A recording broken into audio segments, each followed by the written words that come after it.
There is a primal pull to the edge of the ocean. It's a place where land gives way to an immense, mysterious world. Standing on the shore, you can feel the raw power of the waves crashing, a rhythm as old as time itself. For many, this is more than just a beautiful view. It is a challenge. It is an invitation to connect with something wild and untamed. Beach casting is the answer to that call. It is the art of sending a line out into that vastness, hoping to tempt a creature from the depths. It's a hunt, it's a puzzle, it's a meditation. The appeal is simple yet profound. You don't need a boat, you don't need expensive charters. All you need is the sand beneath your feet and the horizon in front of you. This is fishing in its purest form. It's a direct contest between you and whatever lurks beneath the churning surf. Before you can face the ocean, you need the right tools. Beach casting demands gear that can handle the surf's power and the strength of sea fish. Your most important weapon is your rod. You'll want a dedicated beach casting rod, typically 12 to 15 feet long. That length gives leverage to punch your bait and weight past the breaking waves where bigger fish often feed. The rod must be strong for heavy weights and a hard fight, yet sensitive enough to show subtle bites. Paired with your rod is the reel, the engine of your setup. For beginners, a large fixed spool reel is easiest to manage since it's less prone to bird's nest tangles than multiplier reels. Make sure it has good line capacity and a smooth, reliable drag system. The drag is crucial. It lets a big fish pull line without snapping it, helping tire the fish. You'll also need strong line. A 15 to 20 pound monofilament main line is a solid starting point. Not all stretches of sand are created equal. To the untrained eye, a beach is just a beach, but to an angler, it is a complex landscape full of clues. The key to successful beach casting is learning to read the water to find features that attract fish. Fish are looking for food, fish are looking for shelter. Your job is to identify these likely hiding spots from the shore. Look for areas where the waves are breaking differently. This can indicate a sandbar or a deeper channel running parallel to the shore. Gullies, channels, these are fish highways, deeper sections cutting through sandbars, often created by the tide's ebb and flow. Fish use these troughs to move and hunt for food washed into them. Spot them by looking for darker patches of water or areas where the waves seem calmer or flatter. Casting into the edge of a gully puts your bait in the path of patrolling fish. The cast is the moment of truth. It's the physical action that separates you from the fish. A good cast delivers your bait effectively to the target zone. A poor cast can mean tangles, frustration, a lure that lands just feet from the shore. So we'll start with the most fundamental and widely used technique, the overhead cast. Diagram overhead cast sequence.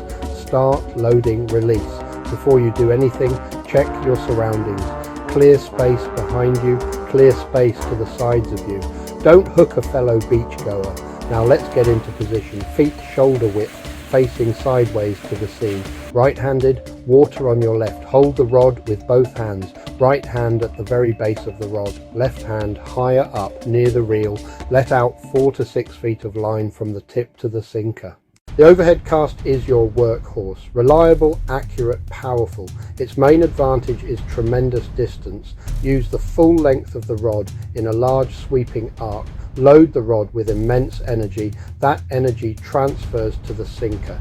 Get your bait out beyond the surf line. Reach a distant sandbar where fish are feeding. Biggest drawback, it needs space. On a crowded beach or a narrow strip backed by cliffs or dunes, a full overhead cast can be impossible or dangerous. Strong crosswinds will catch your line and create a big bow pulling your rig off target. Enter the side cast. The motion happens more to the side of your body. Keep it closer to horizontal, a more compact and flatter trajectory. Ideal for tight spaces, dunes, cliffs, or other anglers close behind you. It's also a secret weapon in a crosswind. Keep the trajectory low to minimize line exposure to wind. That cuts the wind's effect, keeps accuracy higher, and prevents the dreaded bow. Trade-off, slightly less maximum distance versus a perfect overhead, but often a shorter, more accurate cast. beats a long one that lands wrong. Knowing when to switch is what makes a truly adaptable angler. Choose the cast that suits the conditions.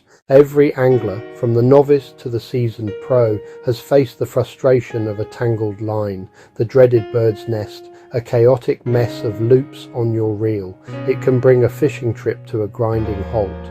This often happens with fixed spool reels when the line is not spooled on tightly enough. After a cast, always reel in the first few feet of line under tension. Gently pinch the line between your thumb and forefinger as you turn the handle.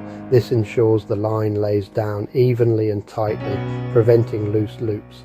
A strong onshore wind can slow your cast and billow line back at you. Use a lower, more powerful casting trajectory. Punch the rig under the wind. A crosswind can be managed with a side cast. A strong side-on current or wind will create a huge bow in your line, making bite detection nearly impossible. To counter this, keep your rod tip low to the water.